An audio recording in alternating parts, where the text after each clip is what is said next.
Clear voice, all that good stuff, you know. Me, me, me, me, me, me, me. La la la la la. Okay.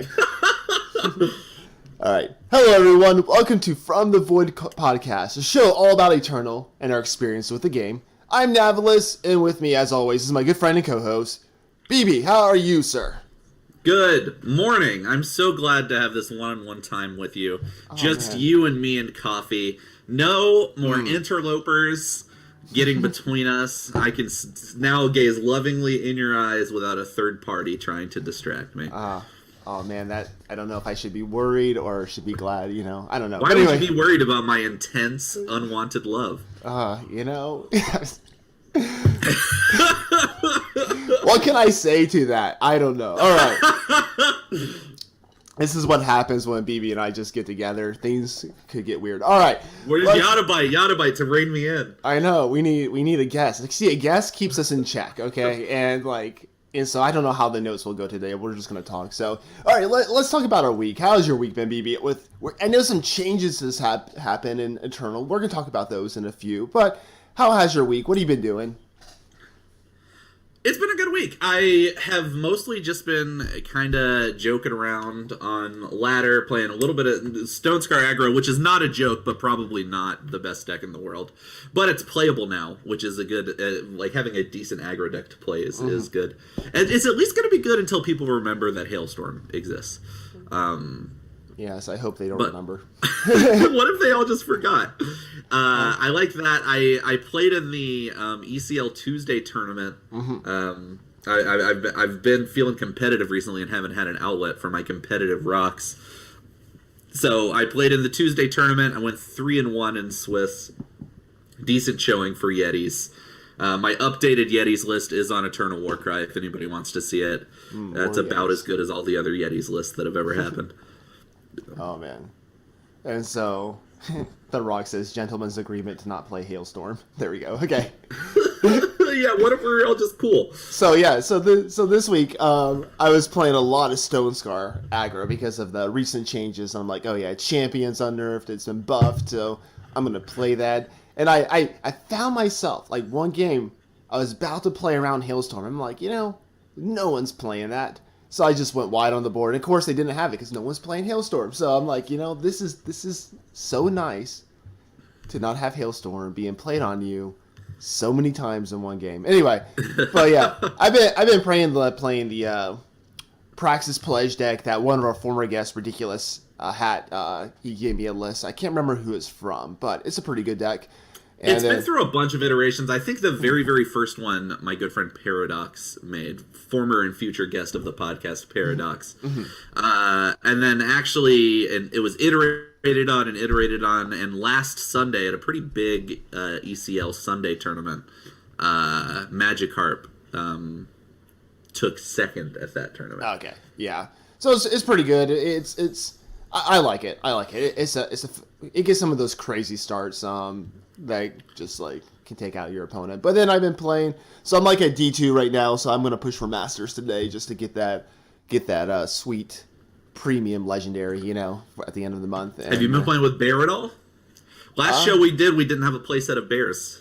No, okay. I had that played against me, and I lost because of that, because it died and drew a bunch of cards. It was what deck was playing it? It was trying to think here. It wasn't Maul. Because that would have been pretty interesting. It was an Elysian deck, actually. And that kind of like put them over the top. They played it, and then they just got a bunch of cards, and it was like, wow, that's a deck. I'm like...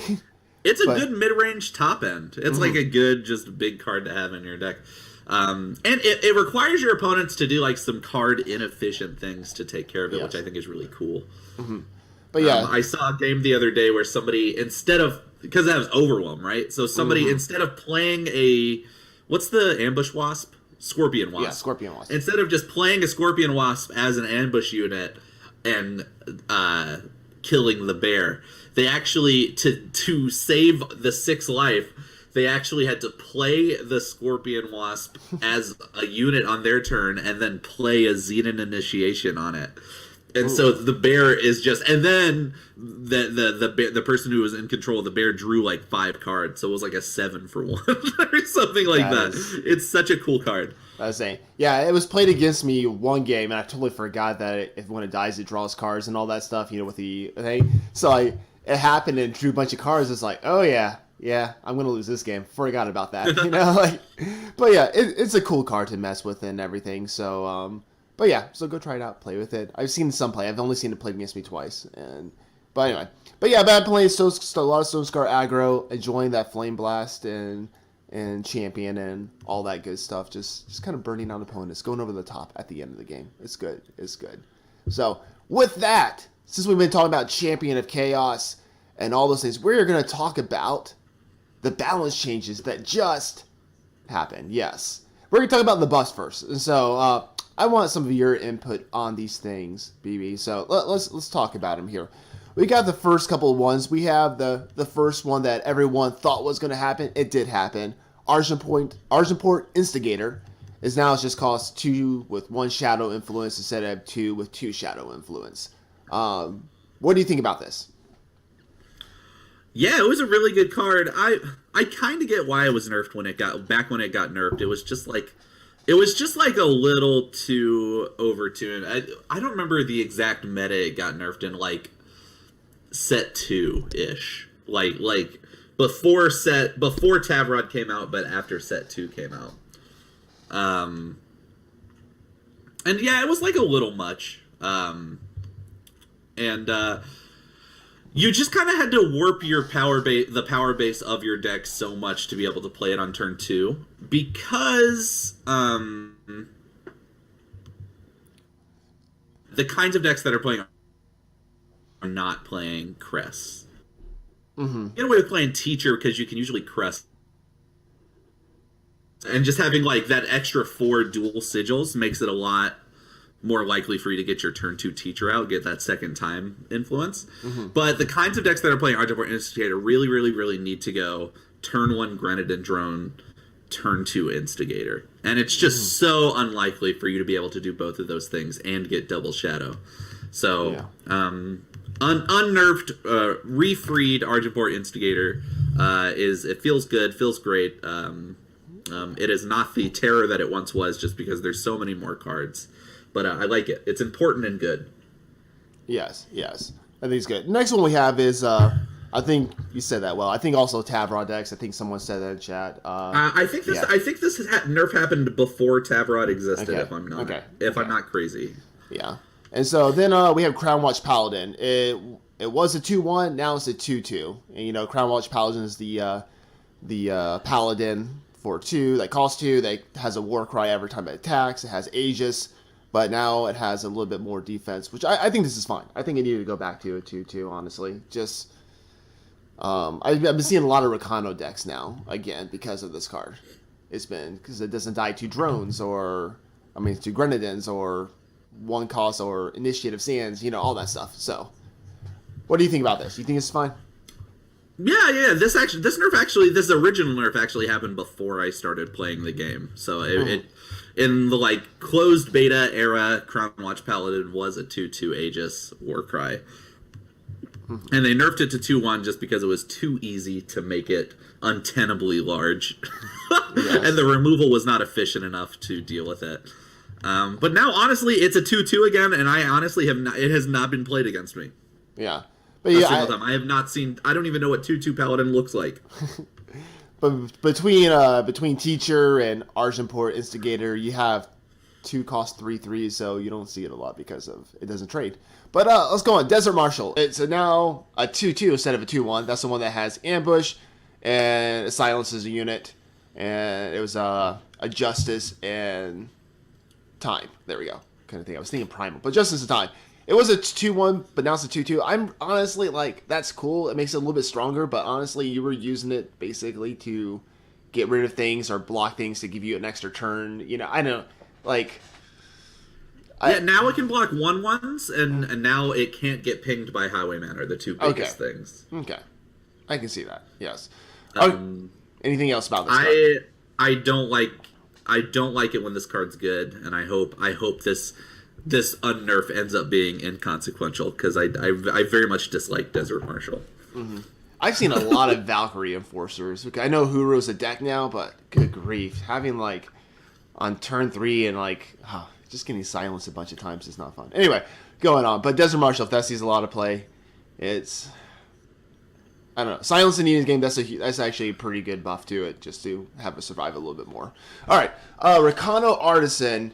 It was a 2/2, now a 2/1, and that's the one that gives what, a weapon in your deck +1/+1, or is it all every weapon? Every weapon. That's right. Yeah. Sorry, it's been a while since I played Armory. Anyway, that includes relic weapons, so you get your 3/3 Vanquisher's Blades and your 5/2 Rune Hammers. Yeah. I'm not sure. Like, I want it to be C play, but I'm not just sure. Okay, Armory was bad. I realized Tony came on the show 2 months ago and lied to you people, but Armory was bad before Recano Artisan was a 2/2, and now as a 2/2, it's still probably bad. But there might be a deck like a Recano deck or a Fire Justice Shadow deck that's like faster. It's like like almost an aggressive deck that runs the Recano Artisan and like Stella Shotcaller, which has the text. It's a 3/3 Aegis, and it has the text: when it attacks while holding a weapon, every gunslinger and weapon in your deck gets +1/+1. And there might be something there. I toyed around with the idea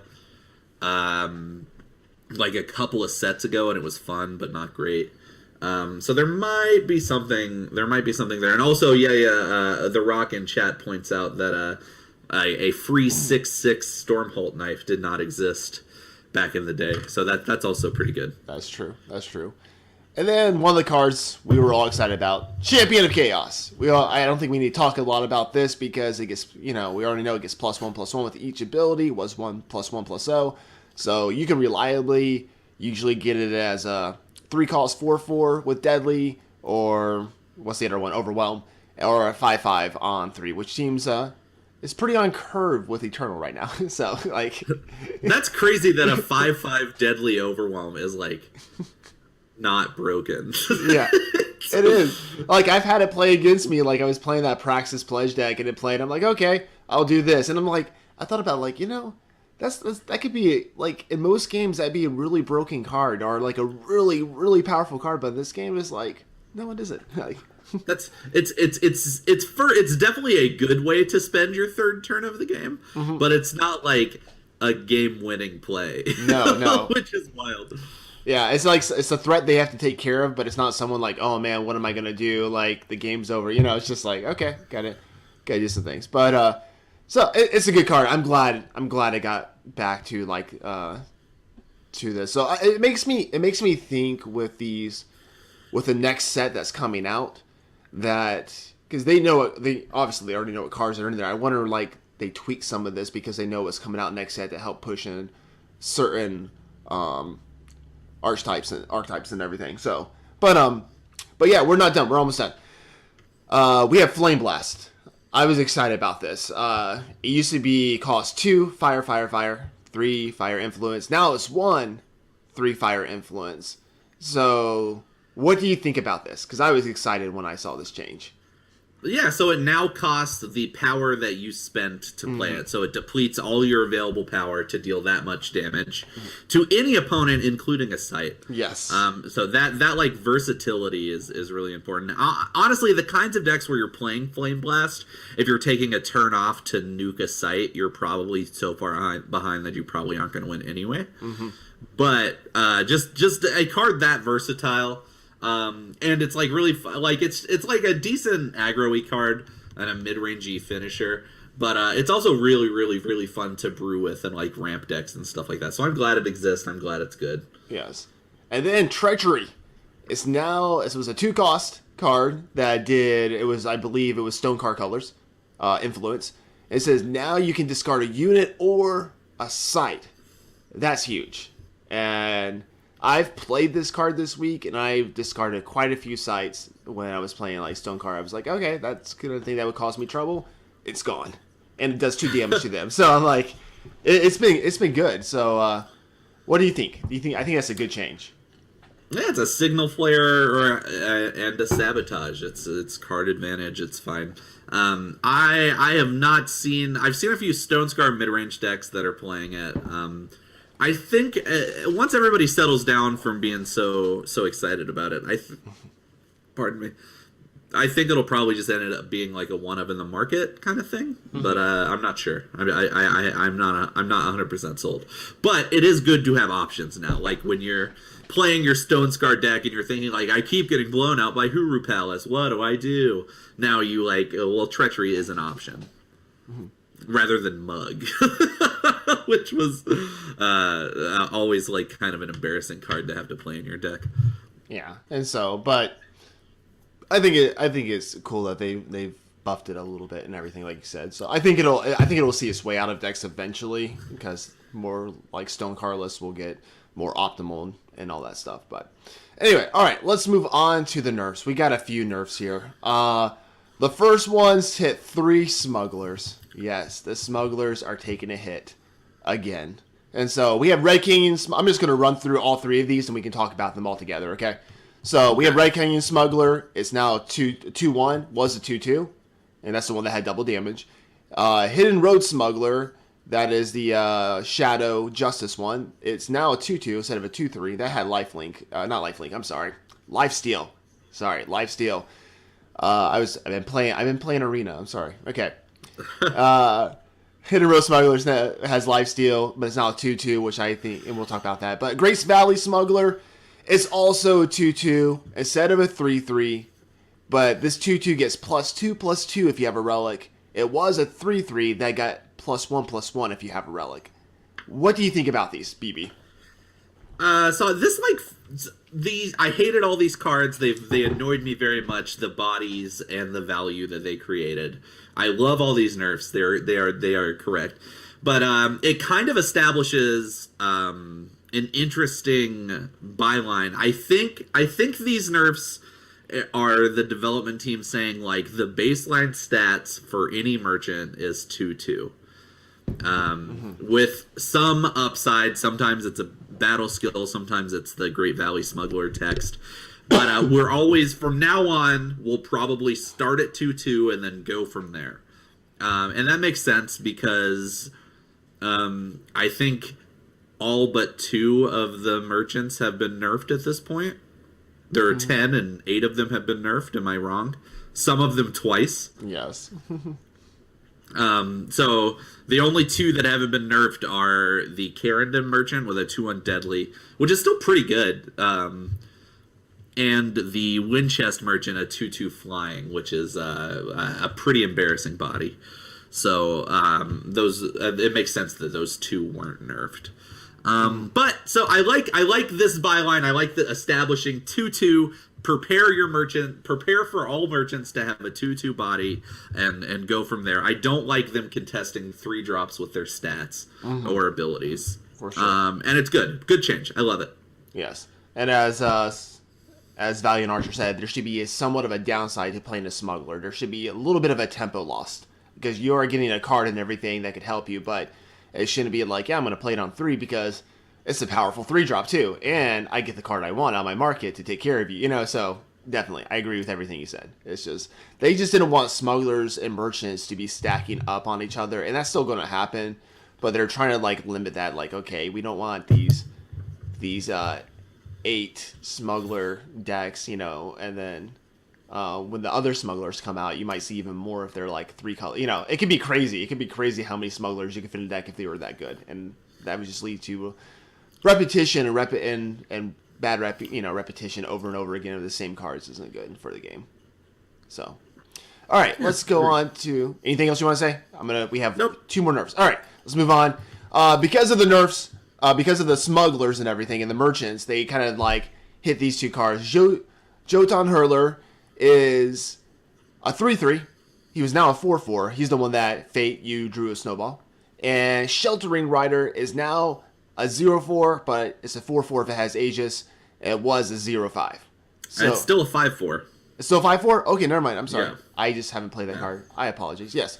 But yes. So now it dies to Runehammer and a lot of other stuff, which is fine. Yes. It trades with Highwayman when it, it's like you can trade with cards. I think it's good. I think those stats are good because that 0-5, it's just, even if it didn't have Aegis on it, it was just a good blocker too. And it was just a... Yeah, and it's like probably, you play it on 4, and it's a 0-5 on turn 5, and it's probably staying alive until you get your Palace out. So now it's just a little less available for Palace. Yeah, someone said the Hurler now dodges Vanquish, even though it's a... Stealth buff! So there you go. There's a sneaky little buff in there. So, but yeah, so those are the things. I think this is good for the game. I've been enjoying it. I've seen a little bit more variety of decks. I haven't come across a lot of Huru. I've only played Huru like 2 or 3 times this week. It's been a lot of variety, so I like it. All right, now we have... Oh, hang on here. Gotta get rid of that. We have the new set, Dark Frontier. Oh, let's get to that good stuff. Is coming out. I am pumped about this. When they announced this, I was like, this sounds pretty cool. Early. It's early. It's very early. Usually, what is it? Is it usually June? We usually would have had to wait another month to 2 months for this set, yeah. Do you think they're trying to push out 3 sets a year now? I sure hope so. Because, or I don't know, because I'm trying to think. If they do one in May, then they would do one probably in September, then one in December, maybe. So that's what I'm guessing. I'm hoping. Well, they've already done one this year, right? So if they do one in May, that they would do another one in maybe September, October, and then the next one would be in like early 2020. Okay. Yeah, you're right. And so, but yeah, so I'm excited. Everyone was like, whoa, already? I was like, yes. I'm like, this is good. We need to get those. Honestly, I know people are tired of merchants, but I'm excited to get, like, merchants in certain other colors, such as Stone Scar, Prax. We need Feln. I think that would help open up different things. Plus, new cards are always good. But it's so strange that it's right after the campaign, though, that we had, that it's just like, oh, campaign, then like a couple weeks later it's like, hey, it's new set next month. I'm like, okay. You got to speed up the development cycle somewhere, right? I'm not complaining. I'm glad. Okay, I'm saying it's just like caught me off guard. Okay, but 6 months is like way too long to wait for the second half of a cycle that just basically enables half the cards in the game.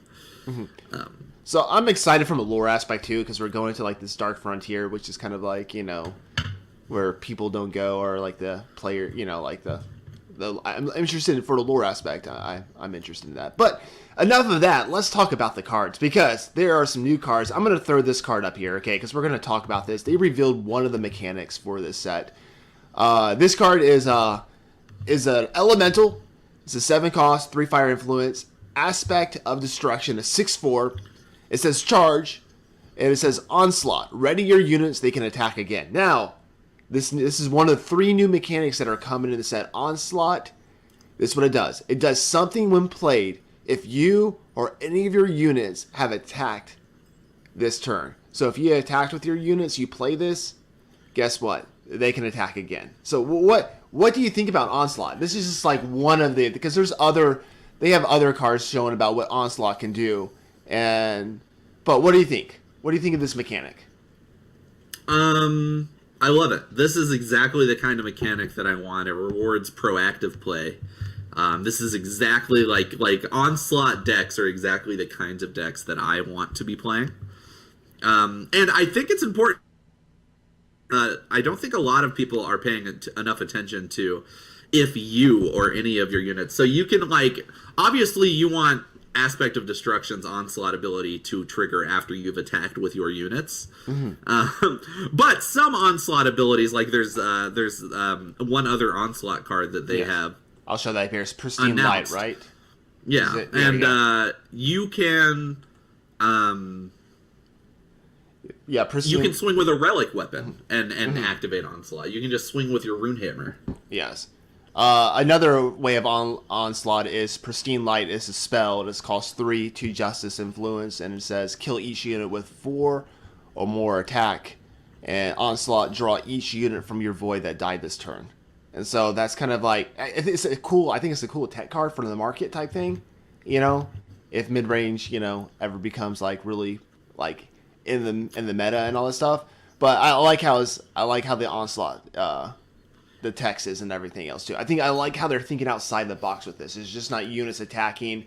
I mean, it is units attacking, but it's like it does different things. It's not like, oh, your units that can attack again. It's like it'll do something. It'll draw you cards. It'll draw you units from the void. It can do all these other things. So I'm excited to see where this is going to go.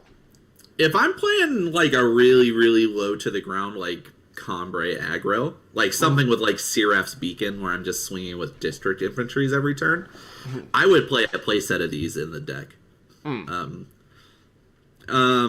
Yeah, this seems like a really good card. So the P-Brain is kill big stuff, get my units back. The Galaxy Brain is you play a harsh rule, swing with your Runehammer, play Pristine Light, and get all the units you harsh ruled back. Ooh, fireworks. ooh. I've broken the game. Oh, dude. Gross. All right. I am a little worried, this Pristine Light card, I am a little worried that they've printed a card that they think works for aggro decks, and like, temporal decks are just going to abuse it. Right? Like, imagine, like, you have, like, your 8/8, your Sword of the Sky King equipped. You have a Merchant on the field. You play a Desert Marshal end of turn. You swing with your Sword of the Sky King and like harsh rule, then Pristine Light, and get your Merchant and your Desert Marshal back. Like, the card advantage is gross. Yes. People in the chat are like, this card is push. It's going to be nerfed. It's a safe craft. You know, like, I don't know.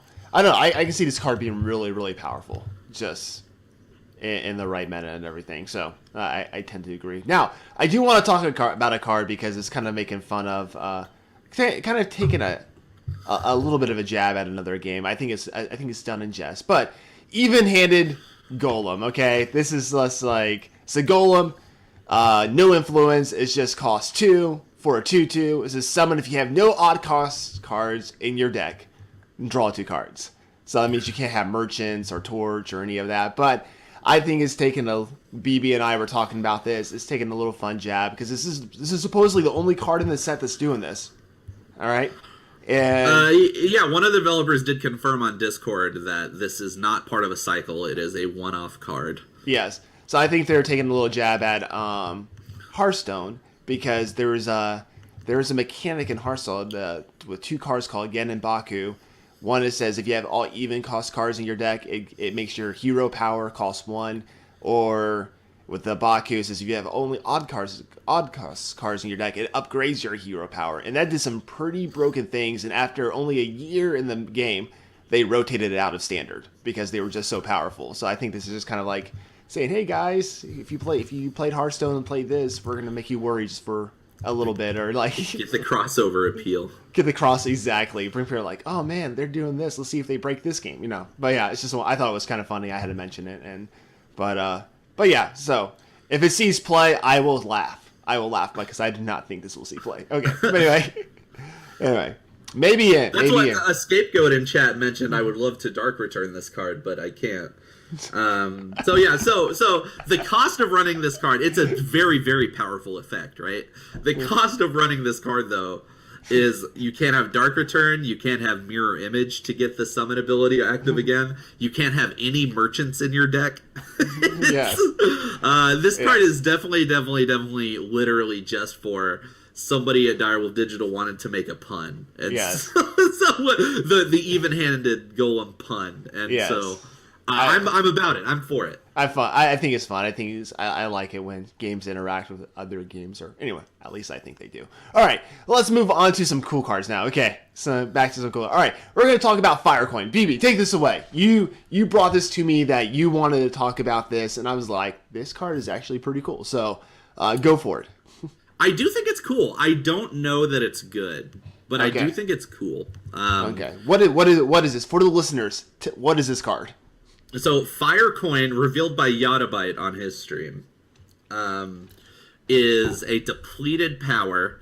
It gives you 1 red influence with the text Onslaught, deal 1 damage to an enemy. Pardon me, I have the hiccups. So, you basically get a Highwayman ping for playing your power drop for the turn if you've attacked. So, it's cool. Initially, like, it's like a decent, like proactive kind of, like, defensive option, I guess, because you do have to be proactive. You have to swing with it. But I was the more I thought about it, the more I thought like, what deck do I want to play Firecoin in over the Granite Waystone? Yes. And it does so that it's less conditional. Like getting the Grenadin is harder to do than activating Firecoin. So I think it'll see play. I think people will try it out. I'll try it out, but I'm not exactly sure because you hate depleted power in an aggro deck unless it really gives you a benefit in a late game like the Waystone does with the +4/+2 overwhelm. You know that's really good. It turns your late game power into something good. This right here is just kind of like, I don't know. There could be application with a combo deck eventually with this if it needs to ping the enemy. You know, I don't know. So I'm trying to think outside the box here besides aggro. But yeah, it's a cool card, and I like powers that do things. It's a very I like the idea of anything that I can put in my deck that's not strictly a power. I appreciate the option. So it's cool. It'll probably show up in draft a lot. It's a common, so you're gonna have the option to pick it a lot. Yeah. I wonder what the other colors of coins will look like. Yes. And chat, I'm calling it right now. Go ahead. Primal will be draw a card, discard a card. Yes. Let's see. I think it was The Rock and said this is another Hojin killer, and then also Jimmy D Knight said this breaks Aegis as well. So if you needed to do that, so I don't know, little applications like that can be good. So now this card we're going into, Eclipse Dragon. This is pretty cool. I'm not gonna lie, this is pretty cool. So both of these cards are from the batch of, we didn't mention it, the batch of community spoilers that I was not involved with. Anybody who tells you I had a community spoiler is lying to you. Mine, it doesn't exist. It's not a thing. But these are two of the most interesting cards in the first batch of community spoilers. For sure. This card is a 5-cost, 2 fire influence, 4/4 dragon. It says flying, charge, quick draw. At the start of the enemy turn, you get +3 power this turn. That is insane. Okay, that's a lot of words. I thought it was like reading a smaller Icaria for a second. You know, yeah, I was waiting for. You know, when a card has that much text on it, when you have to read that much for a card, you know the card is either going to be a complete meme or like a busted card. And I think this is towards the busted end of the spectrum. I want to see the premium version of this card because like that sun behind it and everything. I hope it's like, I don't know. I think the premium would be cool. That's just me. Okay, but no, this card though, like this has so many applications. This could be for control decks as well because you get +3 power, so you can hold up stuff. You can hold up specifically displays. Yes, you can use this in aggro because you can you have torches to go the next. You know, you have so many mid range. This card's gonna. Honestly, I think this card will see a lot of play. So you want to play it in Skycrag, like bigger aggro. You want to play it. That's enough power to hold up a backlash every time. You want to play it in Skycrag Dragons, which every set gets a little bit closer to being a real thing. Oh, please.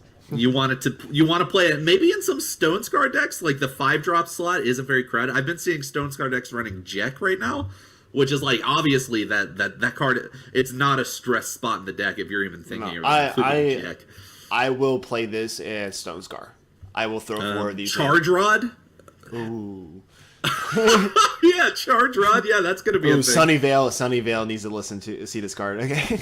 FTP is maybe the best display behind maybe FJS. They're both neck and neck, and that is enough power to hold up Display of Instinct, which is a very, very good card. Just there's so many decks. You slot it in. 5 is like 5 is a lot to pay for a unit, and the unit has to do a lot for you to want to pay 5 for it.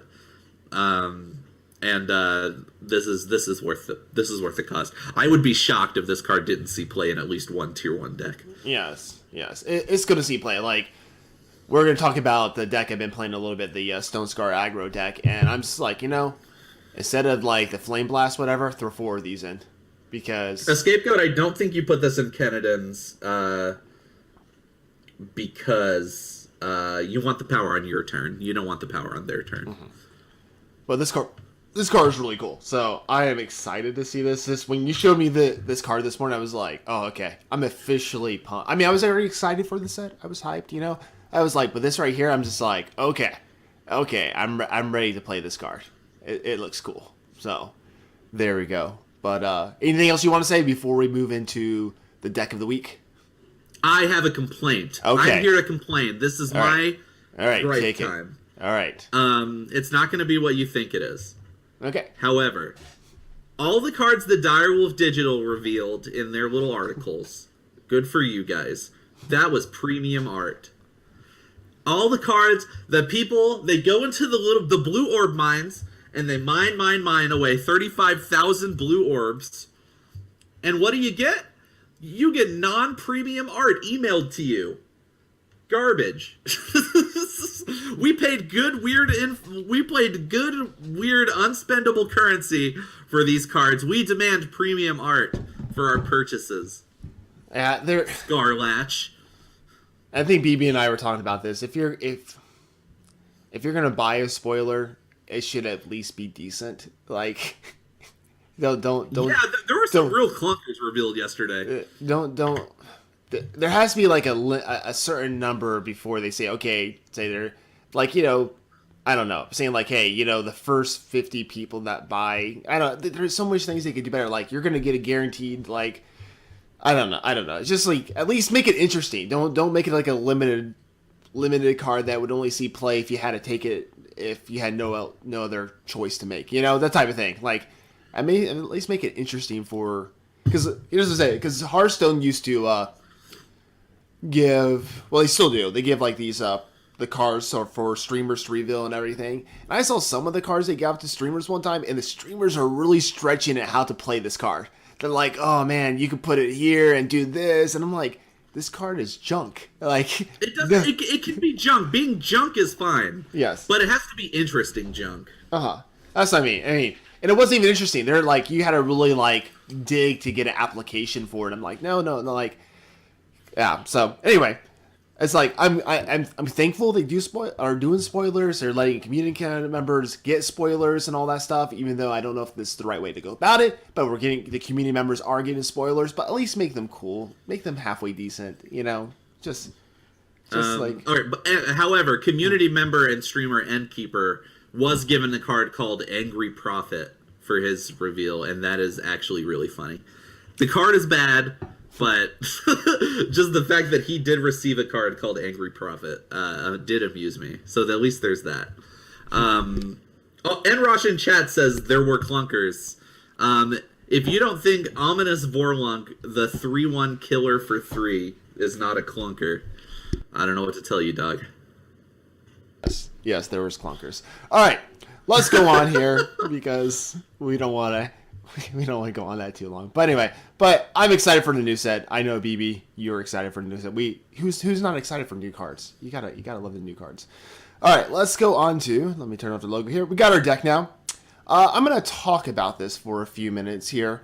This is one I've been playing. I got this list from Neon, and so as Neon Eternal and Ace Space Games. He runs all that stuff. So this one right here is Stone Scar. Back in the day, was the second deck I took to. It was the second time I went to Masters. It was with a Stone Scar aggro deck. So it has a special place in my heart. All right, and this deck right here, I'm going to run through it real quick because it's a cool list. If you want to play a fun deck, this is it. But you have Argenport Instigator, Rip Knife Assassin, Champion of Chaos, the Ixtun Merchant, Rista, who needs to be buffed so it can block, Vara, Vengeance Seeker, Vicious Highwayman, all 4 ofs. Then you have 2 Last Chance, 2 Shakedown, 4 Torch, 2 Annihilate, Desecrate, Rapid Shot, and then I put in Obliterate instead of the Pony Snatcher. I'm not sure if that's correct or not, but I wanted some extra reach in the end game because there was a lot of times that might be something in my way that I just want to take out. Then you have the power. Then the markets, Flame Blast, Mind Fire, Boar, Combust, and Bandit Queen. And so this deck right here is, like I said, it's a Stone Scar Aggro. Play it on curve. Play it a 2-drop, play a 3-drop, use your Torch in the, to control the board, and then you have Desecrate, which is one of my favorite cards from the campaign, and then you have a bunch of Rapid Shots just to do favorable trades in combat, or even just take your opponent out. Then you have Obliterate just to take out some pesky minions, units, or just to, what I like to do is just go face with it at the end of the game, just to get that extra little chunk of damage in. What's interesting is the Last Chance. I kind of like that to sometimes get merchants back. Even Vara's good, and sometimes even Vicious Highwayman. Just do that. Champion of Chaos is a really, really good card now. Again, I love it. Playing it on 3 as a 5/5. It's beautiful. It's beautiful. So, anything you see in this you want to talk about? I just want to bring this up. This is what I've been playing this week. I've been enjoying it. Been doing pretty decent with it. Yeah, I generally like my aggro decks to have at least 8 1-drops. Mm-hmm. Do you ever feel like you don't get off to a fast enough start? I do. See, this is a worker because I've been tweaking it a little bit. I'm not sure if Vara's a good card, okay? But I've been thinking about taking out Vara and putting in more 1-drops. Because I kind of want the curve to stop at 4, but it stops at 4. But I might be taking out Last Chances, Shakedowns, and stuff like that. It plays a little bit more mid-rangey, a little bit sometimes. So I've been playing Ahorn Delphin's Stone Scar aggro list. Oh, you have to send me this list here. It has it does not have Varas, but it has main deck Bandit Queens instead. Just one Vicious Highwayman in the market. This is a much lower to the ground aggro list. And then it has 10 1-drops, Grenadin, Drone, Oni, Ronin, and then 2 Pyro Knights. So you get faster starts on average. I think being able to curve 1, 2, 3 into 1, 2, 3, and then your turn 4 is either removal plus another thing or a Bandit Queen is where you want to be when you're calling a deck aggro. Yours is that's a big aggro deck, right? Yeah, it's kind of borderlines aggro too, because there was Pony Snatcher in it, so there was 12 2-drops, and I took that out for Obliterate, so it's kind of going into more of a mid range. But I still want to Obliterate, but I want to make my units a lower cost to the ground with probably, like you said, Vicious Highwayman and Bandit Queen as the curve toppers for units to just go face, because my goal is just to go, just take people out as quickly as possible.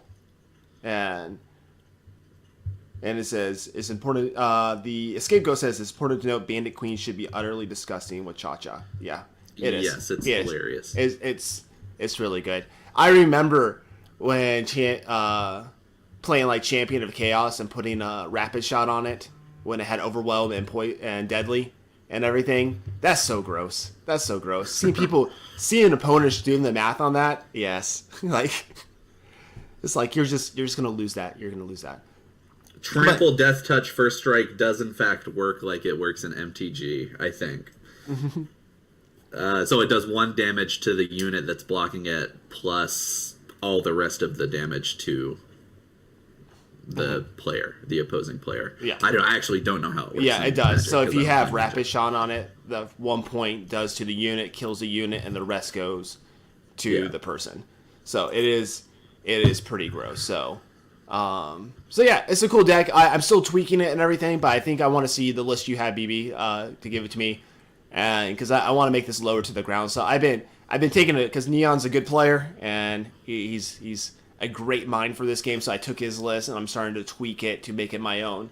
But so there's more changes, because I do feel like sometimes if I don't get that 2-drop, I'm waiting around to about turn 3 to do stuff, and I want it basically on turn 1. I should be playing something, and just to make it good. And then if you're playing a bunch of 1-drops, Bandit Queen is a good card. Yeah, let's go, baby. Let's go. So anyway, that's the deck.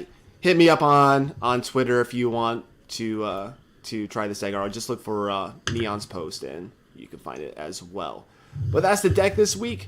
Anything else you want to talk about before we close out? This is just us just chilling, having a good time, talking about the new set that's coming out. So I'm excited, but no, I'm having a good time. So I want to. Well, we're gonna take. We the show is a little short right now, right? Oh, we're about a good 40 minutes into it. So 45 minutes into it. So it's not too bad. Not too bad. Breaking news: Sunnyvale just announced his spoiler. Ooh, okay. Hang on here. Hang on. I'm looking. Bear with us here. All right, BB, give it to me or just talk about it when you find it. Hang on. We gotta see if this is good, people. I'm gonna put it on. It's a bad card, but it is the first community legendary. Ooh. Okay. Yes. Okay. I'm gonna look this up here too. Okay, Sunnyvale, his thing. So this is breaking news on a podcast. If you're listening to this. Okay, I just put it in our Discord call. Okay, awesome. Excellent here. It has not popped up yet, but talk about it and I'll upload it as soon as I can. So BB, take it away. Okay, so the card is Bren, let me get the text right. Arc Magister. So Bren is like a lore character. It was a promo at one point. This is a 7-cost 5/5 with double fire influence cost. That says when you play another card, you get +1 power this turn. So the immediate combo I think of is you have a Bren. If you play a Bren and it survives a turn, you can actually play, or if you play a Geomancer Tamaris, which has the text reduce the cost of all spells by 1. All spells you play by 1. So you could play Bren and Geomancer Tamaris and like just machine guns, snowballs, and torches and signal flares at your opponent, and then finish it off with like an X cost flame blast.